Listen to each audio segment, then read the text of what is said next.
दोस्तों, कहानी चल रही थी तल्ला देश का मैन ईटर। बड़ी रोचक और बड़ी मज़ेदार कहानी है। और आप लोग सच में बड़ा आनंद लेंगे। कहानी थोड़ा लंबी है क्योंकि बाघ की मर्जी पे है कहानी कहाँ तक चले। जिस दिन बाघ मारा जाएगा कहानी ख़त्म हो जाएगी। पिछली बार मैंने आपको अगर याद होगा तो अपने वीडियो के शुरुआत में कहा था कि 9 दिन के बाद जब शिकार करके नरभक्षी का शिकार करके ये कलडुंगा आए थे। याद है ना आपको? सबसे पहले तो दोस्तों आप सबका स्वागत करता हूँ उत्तरांचल डायरीज में। दीदी बहनियों नानतीनों भूला दाजू बहनी सब मजे में छाने। बस सब खुश रहना, सब मज़े मज़े में रहना, बिंदास रहना चाहिए। तो कहानी को हम आगे बढ़ाते हैं। ज़्यादा समय बर्बाद करने में मज़ा नहीं आएगा। वैसे तो बातें करने का बड़ा मन करता है आपसे, करेंगे वो भी। तो दोस्तों बात यही हुई थी ना कि 9 दिन के शिकार के बाद जब कलडुंगा में स्टे किया था तो उसके बाद अगले दिन जिम कॉर्बेट साहब और उनके साथी जो है कोलियर द्वारा जो राम लाइन बनाई गई थी उस रास्ते से गए थे, और गंगा राम जी पूर्णागिरी के रास्ते से गए थे पता करने के लिए कि उस दिन वो पहाड़ पर रोशनी का रहस्य, वो सब बताया था मैंने आपको। अच्छा, अब जब ये जा रहे थे, जब इन्होंने वो जगह से रात इन्होंने क्रॉस करी जहाँ पे इन्होंने रोशनी देखी, मैं यहीं से चल रहा हूँ आगे। अब हम शिकार के लिए जा रहे हैं, ठीक है। अब उस घटना से अलग हट जाते हैं। बढ़ने लगे तो एक सकरी सी दाहिनी तरफ एक सकरा सा रास्ता जा रहा था जिसमें ये पंक्तिबद्ध होकर के जा रहे थे। लेबर, फिर सबसे पीछे गंगाराम के आगे जिम कॉर्बेट साहब के आगे माथो सिंह के बाद राम सिंह, और जो लेबर थे सब ऐसे उनका रसोईया इलाही सब लाइन से चलते चले जा रहे थे। तो जब वो लोहे के पुल के पास पहुंचे तब जिम कॉर्बेट साहब ने देखा कि अरे यार यहाँ पे तो कुछ है ही नहीं खड़े रहने के लिए, रोशनी कहाँ से आ रही थी। तो अपनी दूरबीन से देखने लगे, उनके कुछ समझ में नहीं आ रहा था कि ये क्या, कैसे मतलब रोशनी ये क्या थी।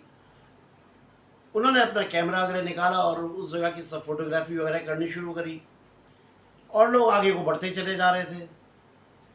पीछे जो इनके साथ में रुक गए थे वो गंगाराम थे, क्योंकि गंगाराम इनका सामान और इनका कैमरा और इनका सभी कुछ वही उठाया करते थे। ये तो सिर्फ गन लेके चलते थे। तो ये रुके और कुछ टाइम के बाद जब आगे बढ़े तो वो लोग इनसे काफ़ी आगे बढ़ गए थे, करीब 2 मील तक आगे बढ़ गए थे। ये अपना आराम से जो है पीछे पीछे से रुक गए, फोटोग्राफी वगैरह करी, सिगरेट वगैरह पी, अपना जो भी कुछ किया, काफ़ी टाइम लिया इन्होंने। उसके बाद जब ये चले तो क्योंकि गंगाराम जी तो ठेठ पहाड़ी आदमी थे और पैदल चलने में उनको अच्छी महारत हासिल थी, तो इन दोनों ने बड़े आसानी से उन दोनों को उस टीम को इन्होंने पकड़ लिया। करीब 2 मील चल के उनको पकड़ लिया। उसके बाद इन लोगों ने कंटिन्यूस 6 घंटे की ट्रैकिंग रखी। 6 घंटे तक ये नॉन स्टॉप चलते रहे। इन्होंने कलडुंगा पार किया, कलडुंगा पार करके चुका पार किया, चुका पार करके ये एक जगह पे पहुंचे जहां से एक पहाड़ी शुरू होती थी जिसकी ऊंचाई करीब करीब जहाँ पे ये खड़े थे वहाँ से 4000 फीट थी। और उस पर जाने के लिए जो खड़ंजा था, खड़ंजा मतलब जो रास्ता था वो सीधा था, बिल्कुल स्ट्रेट। अमून तो पहाड़ों में क्या होता है कि जिगजैग होता है ना, ऐसे ऐसे हेयर पिन, ऐसे जाके फिर ऐसे जाके फिर ऐसे जा करके हेयर पिन बैंड हम लोग कहते हैं ना। तो हेयर पिन की तरह होता है। हेयर पिन कैसी होती है? यू शेप होती है। तो इसी तरह से अगर ऐसे जाएं फिर घूमें फिर ऐसे आएँ, फिर घूमें ऐसे जाएं फिर घूमें ऐसे जाएं फिर घूमें, तो इस तरह से चढ़ाई चढ़ी जाती है। केदारनाथ वगैरह आप गए होंगे तो आपने देखा होगा केदारनाथ में भी इसी तरह से चढ़ा जाता है। तो सेम, लेकिन यहाँ पे ये सीधा खड़ंजा था, सीधा रास्ता था। तो हम लोग यहाँ पर रुके क्योंकि 6 किलोमीटर नॉन स्टॉप चल के आए थे, भूख भी लगने लगी थी। तो इन लोग वहाँ पे रुके, वहाँ पे इन लोगों ने अपना खाना वगैरह बनाया। खाना वाना बनाने के बाद में करीब 1-2 घंटा इनको लगा खाना बना के खाने और थोड़ा आराम करने में। उसके बाद जब इन्होंने यहाँ चढ़ना शुरू किया तो बताते हैं कि सीधे पीठ पे जो है सूरज की वो पड़ रही थी, अप्रैल का सूरज गर्मी से भरा हुआ। गर्मी इनके जो है शरीर में आ रही थी और बहुत इनको उलझन हो रही थी और खड़ी चढ़ाई। कई जगह विश्राम करते हुए, कहीं पर रुकते हुए, कभी यहाँ रुके, थोड़ा आगे बढ़े, फिर रुक जाएं, ऐसे विश्राम करते करते किसी तरह से ये माउंटेन टॉप में पहुँचे। और जब माउंटेन टॉप में पहुँचे तो थक के बिल्कुल चूर हो गए थे, बिल्कुल इनकी हालत ख़राब हो गई थी। एक तो उनकी जो साथ में जो लोग थे उनके पास लगेज इतना ज़्यादा था, वज़न था, और खुद ये भी थक गए थे, पसीने से लथपथ थे। इनको नीचे ऐसे इन्होंने देखा तो करीब 1000 फुट नीचे करीब इनको एक जो है एक गांव दिखाई पड़ा। हालांकि इस गांव के बारे में चुका वालों ने बता दिया था कि साहब उस गांव में स्टे मत कीजिएगा, क्योंकि छोटा सा गांव जो है वो वही एकमात्र इस एरिया में गांव है जहाँ पे आबादी है, जहाँ पे लोग रहते हैं, और वरना दूर दूर तक कोई आबादी नहीं है। और वो एरिया जो है इस आदमखोर बाघ का टेरिटरी में आता है, तो इस गांव में वो बाघ अक्सर आता है। लेकिन ये बता रहे कि हमारी हालत इतनी ख़राब थी कि हमें उस टाइम बाघ तो छोड़ो, दुनिया की सबसे डरावनी चीज़ भी आ जाए तो हमारे बस का नहीं था। तो हम उसी गांव की तरफ चले गए, और वहाँ पे जाके जो गांव में दो लोग जो वहाँ पे उस तीन तीन घर का जो वो गांव था उस पर के दो लोग निकल के आए और उन्होंने हमारा बड़ा स्वागत किया, और बहुत सत्कार आदर सत्कार के साथ हमें अंदर अपने ले गए। और सूरज डूब गया था, अंधेरा हो गया था। मेरे आदमियों के लिए एक कमरे की व्यवस्था कर दी गई रहने के लिए, और मैंने अपने लिए अपना टेंट एक पेड़ के नीचे लगवाया, जिस पेड़ के नीचे एक नौला था। नौला बोलते हैं नेचुरल सोर्स ऑफ वाटर, ज़मीन के अंदर से जहाँ पे पानी आता है, हमारी भाषा में उसको नौला या धारा बोलते हैं। तो उसी धारे के पानी से इन ये जो तीन घर थे इनका भी पीने का, नहाने, हर चीज़ का पानी उसी से पूर्ति होती थी। तो वो एकदम मिनरल वाटर होता है, जो नौले का जो पानी होता है वो सबसे साफ पानी माना जाता है। अच्छा यहाँ पे अब कह रहे कि मैं खाना ना खा करके अपने टेंट में आ गया, और अपने टेंट में आने के बाद मैं जो है अपने टेंट, मेरा जो साथी थे टेंट में, वो मेरी लालटेन, मेरी राइफल और मेरा बिस्तर था। मैंने सिगरेट जलाई, सिगरेट जला करके मैं सोच रहा था कुछ, मेरे दिमाग में यही चल रहा था कि सुबह जब हम निकले थे तो हमारी प्लानिंग ये थी कि हम ये सोच के निकले थे कि आज हम किसी भी तरह से उस जगह पे पहुंच जाए जहाँ पे नरभक्षी ने उस बच्चे को मारा हुआ है, और वहाँ पे कहीं पे हम अपनी बैल को बांधें। और उसमें कई चीज़ें इनके दिमाग में चल रही थी, जैसे कि अगर पता नहीं, क्योंकि 4 तारीख को जैसा कि पेशकार ने बताया था कि 4 तारीख को 4 अप्रैल को बच्चे को बाघ ने मारा है, और आज 6 दिन हो गए हैं, अब तक तो बाघ उसको पूरा खा गया होगा, क्या हुआ होगा क्या नहीं हुआ होगा, कई चीज़ें इनके दिमाग में चल रही थी।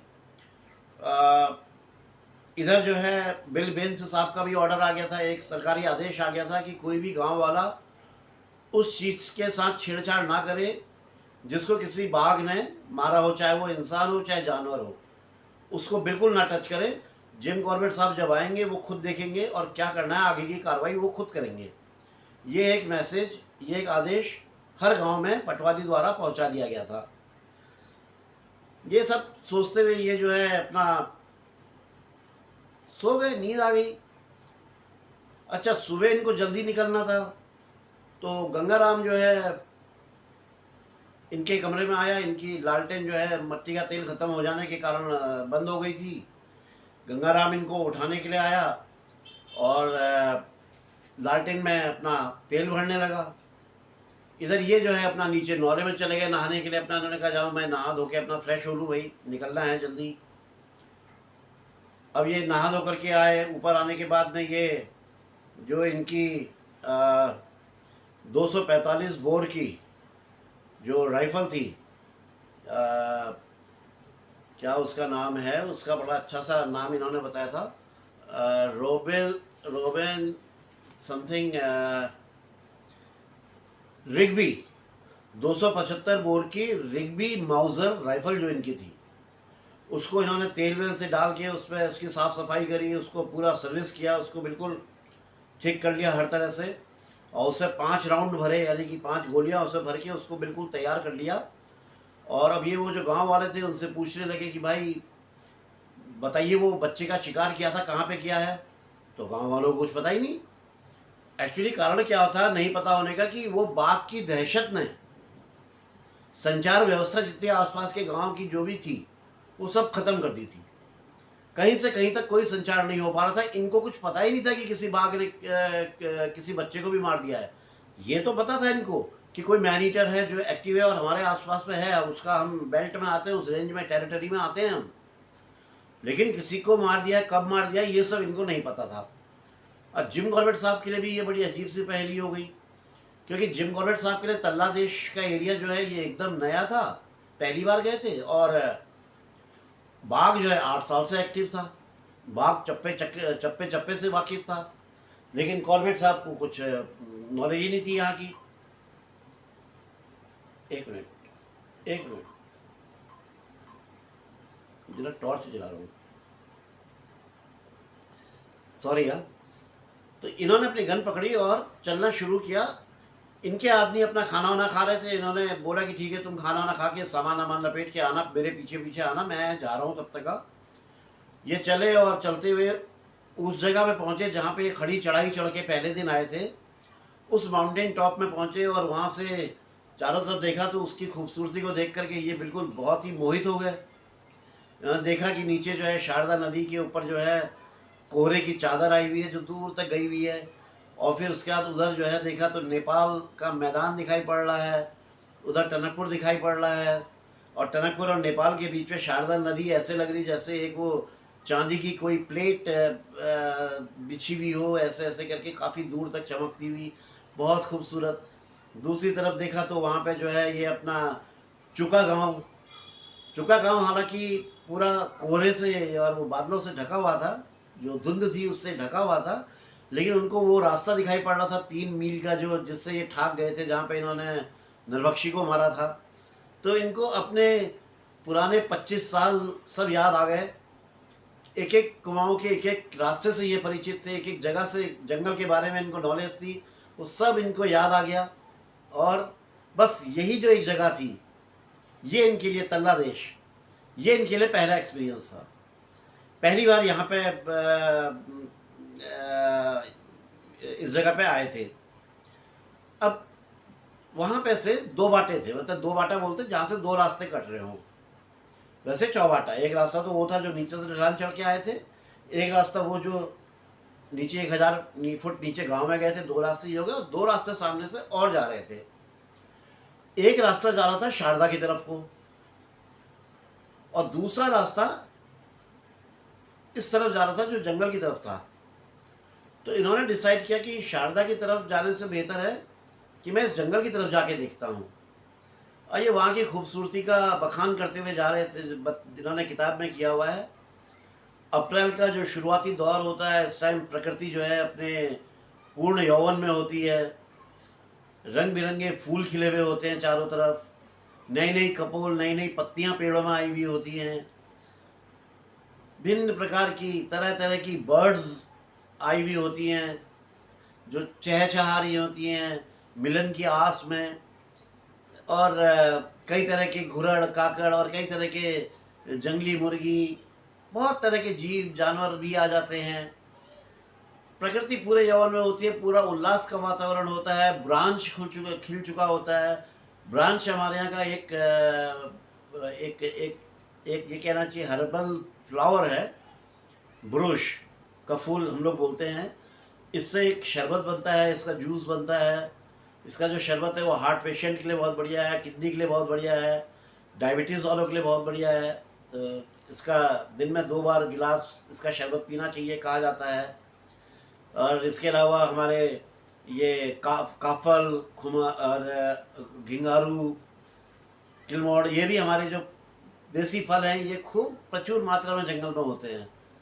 तो पूरा बेहतरीन वो होता है और ये सब सुंदरता को निहारते हुए चल रहे थे। और जिम कॉर्बेट साहब बोलते हैं, जब आप किसी खूबसूरती चीज़ को निहार रहे हो और अचानक से आप सुन रहे हैं कि कोई बर्ड किसी टहनी में बैठ के अपना गाना गा रही है, कुछ गुनगुना रही है, अपने प्रेमी को बुला रही है, गा रही है, आप उससे मंत्र मुग्ध हो रहे हैं, या किसी फूलों से ढके हुए पेड़ को देख करके आप जो है नेचर का आनंद उठा रहे हैं, और अचानक से आपको पता चल जाए कि भैया ये आदमखोर बाघ का एरिया है, यहाँ पे एक बाघ है जो आदमखोर है, और आप ऐसे जंगल में अकेले हैं, इतनी खूबसूरती के बाद अचानक से कोई घुरड़ की भौंक आ जाए या किसी सांबर की ठोक आ जाए जो बोलना, या कोई चिड़िया जो है डरावनी आवाज़ में करने लग जाए, या बंदर जो है एक्टिविटी करने लग जाए, तो आपकी क्या हालत होगी? ये वही होगा ना, जैसे मतलब आप एक कितना ही खूबसूरत जंगल हो, आप उसकी खूबसूरती को तब तक ही निहार सकते हैं जब तक आपको पता है कि यहाँ पे खतरा नहीं है। लेकिन जैसे ही आपको पता चलेगा कि ये तो बड़ी खतरनाक जगह है, यहाँ पे खतरा है, तो आप उस खूबसूरती को भूल जाएंगे। आप पहले कोशिश ये करेंगे कि अपने आप को कैसे बचा के, क्या कहाँ से बचाओ, मैं क्या करूँ। लेकिन वो तो जिम कॉर्बेट साहब थे साहब, वो तो खूबसूरती का भी आनंद ले रहे थे। चलते चलते चले जा रहे हैं और अचानक उनकी नज़र एक जगह पे पड़ी, वहाँ पे जो है भालू का घोंसला उनको दिखाई पड़ा। अब भालू का घोंसला मतलब ये मत सोचिएगा कि भालू जैसे चिड़िया घोंसला पेड़ के ऊपर बनाती है, ऐसे भालू का घोंसला नहीं। एक बाँच की का पेड़ की जो टहनी थी, वो या तो बहुत ज़्यादा बर्फ़ गिरने से स्नोफॉल के दौरान, या फिर सड़ के वो नीचे गिर गई थी, जो थोड़ी लचीली भी थी और ऐसे कोहनी के आकार की थी। तो इस तरह की उसने जो है बाँच के पेड़ के नीचे गिरी हुई थी, तो भालू ने उसके में कुछ अपना घास और लकड़ी अपनी डाल डूल के अपने रहने के लिए बढ़िया जगह बना ली थी। भालू को एक्चुअली नमी, ये बाँच के जंगल में बाँच का जंगल रास आता है, क्योंकि बाँच के जंगल में उसको नमी मिलती है। बाँच का पेड़ क्या करता है, पानी को छोड़ता है। जैसे चीड़ का जंगल जो है पानी को सोखता है, चीड़ का पेड़ पानी को सोख लेता है ज़मीन का, लेकिन बाँझ जहाँ पे होगा वहाँ पे पानी छोड़ता है, वहाँ पे आपको नेचुरल सोर्सेज बहुत मिलेंगे पानी के। तो उसका एरिया नमी वाला होता है, ठंडक वाला होता है, तो भालू को बाँझ का जंगल बहुत पसंद आता है। तो घोंसला देखा, और एक्चुअली भालू जो है वो अमूमतः 8,000 से लेकर 10,000 फीट की हाइट पे मिलता है, लेकिन सर्दियों में वो नीचे आ जाता है। वो आलू बुखारा और अपना ये शहद को खाने के लालच में वो नीचे आ जाता है। चलते चलते ये करीब घंटे भर से ऊपर इनको हो गया, और वो जंगल का एरिया भी क्रॉस हो गया। जंगल का एरिया क्रॉस किया तो इन्होंने अपने आप को एक टीले पे पाया, जो घास का टीला था, हरे रंग का, हरी घास का एक टीला था। घास हरी होती है वो फ्लो में बोलने में कुछ हो जाता है। तो वहाँ से उनकी नज़र नीचे गई तो इनको एक गांव दिखाई पड़ा, तो ये उस गांव की तरफ बढ़ चले। अच्छा, जब ये उस गांव की तरफ बढ़ चले तो गांव वालों ने भी देख लिया कि अरे कोई आ रहा है जिसके कंधे में बंदूक है, और इनकी ड्रेस देखी, और संभवतः ये कोई पहले अंग्रेज अफसर थे, कोई पहले अंग्रेज थे जो उस इतने अंदर गांव में पहुंचे होंगे। तो गांव वालों के लिए पूरा कौतूहल का विषय था। सारा गांव आ गया था इनको देखने के लिए, बच्चे बूढ़े जवान आदमी औरत सब जितने सब जो है आ गए। जब ये वहाँ पहुँचे तो इनका वही अतिथि देवो भव जो मैं कहता हूँ ना, हमारे यहाँ अतिथि देवो भव, वही वाला इनको माहौल वहाँ पर मिला। खूब इनका बेहतरीन स्वागत किया गया। इनके लिए तुरंत जो है एक मोड़ा लगाया गया, मोड़ा जिस पर बैठते हैं, और मोड़े के ऊपर एक चुटकी चुटकी, जो चुटकी हमारे यहाँ एक इतनी बड़ी कालीन को बोलते हैं, छोटा सा कालीन होता है जिसको आसन भी बोलते हैं, मंदिरों में भी रखा जाता है, वो मोड़े के ऊपर रख दिया गया, और उस पर इनको बैठने को स्थान दिया गया, और एक कांसे के बड़े से गिलास में एक गरम गरम दूध इनके लिए ला के दिया गया, और ये दूध पीते हुए उनकी बातें सुनने लगे। अब जिम कॉर्बेट साहब बहुत अच्छी कुमाऊनी जानते थे, समझ लेते थे, बोल लेते थे। वो लोग कुमाऊनी में बात कर रहे थे। उनका कौतूहल था कि यार ये अंग्रेज अफसर अकेले अकेले इतनी सुबह सुबह वो 40 किलोमीटर दूर डाक बंगले से यहाँ कैसे आ गया। कई सारे प्रश्न उनके दिमाग में थे। खैर, इतनी देर में इन्होंने अपना सिगरेट का पैकेट निकाला, सिगरेट जलाई, और सिगरेट ऐसे गांव वालों को ऑफर करी, तो गांव वालों ने भी, सब लोगों ने सिगरेट जला ली। सिगरेट वितरण वगैरह हो गया, गपशप भी होने लगी। गांव वाले इनसे पहले काफ़ी कुछ पूछते रहे, ये सब कुछ बताते रहे।